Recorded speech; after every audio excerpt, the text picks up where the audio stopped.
Oral history, the purpose of oral history, is to draw out personal information, knowledge, and experiences that would have remained hidden. Interviewing ordinary people who saw extraordinary events, or ordinary people who led ordinary lives in extraordinary times. To me, storytelling has a beginning and an end, whereas oral history is just an ongoing saga, if you will.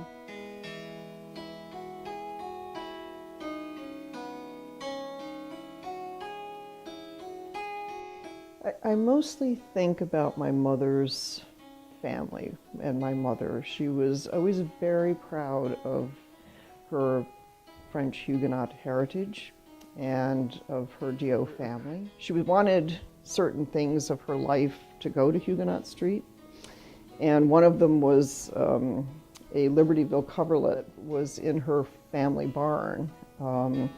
And she kind of rescued it. It was basically being used as a horse blanket. Before she died, she gave me the coverlet, and she asked me to take care of it. And I remember her words until the time was right for me to give it to Huguenot Street. As a kid, I'd always, even when I had a coin from, like, say, 1850 or 1860 or 1909, I always wondered what famous person held that coin.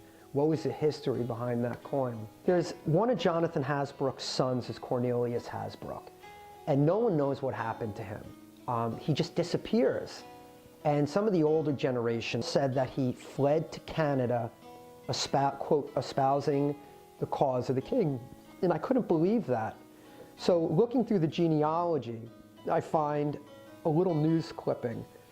And very quickly what started to come up is there was a big land dispute out towards the fairgrounds. Everybody is looking for Cornelius Hasbrook. They don't know where he is, but they're looking for him. One day I'm bored, I look up some land records, and there it is. Cornelius Hasbrook of Upper Canada, town of Sandwich, was it August 1818? And I tried to figure out, if you allow me this poetic license, how many Corneli were there during the Revolution that could be of age during that period of time, and there were 2. And so it turns out that Cornelius Hasbrook appropriated some U.S. Army or Continental Army cattle, and he got caught, and he got branded. He was in jail. It was a big thing. What we ended up finding was one of the more important archaeological sites ever found in the Hudson Valley, because the stone houses were, I think, the second or third buildings built here. Because when the Huguenots moved down from Kingston, they weren't living in stone houses right away. It takes time to build them, right? So what they did is they would live half underground and half above ground in these pit houses.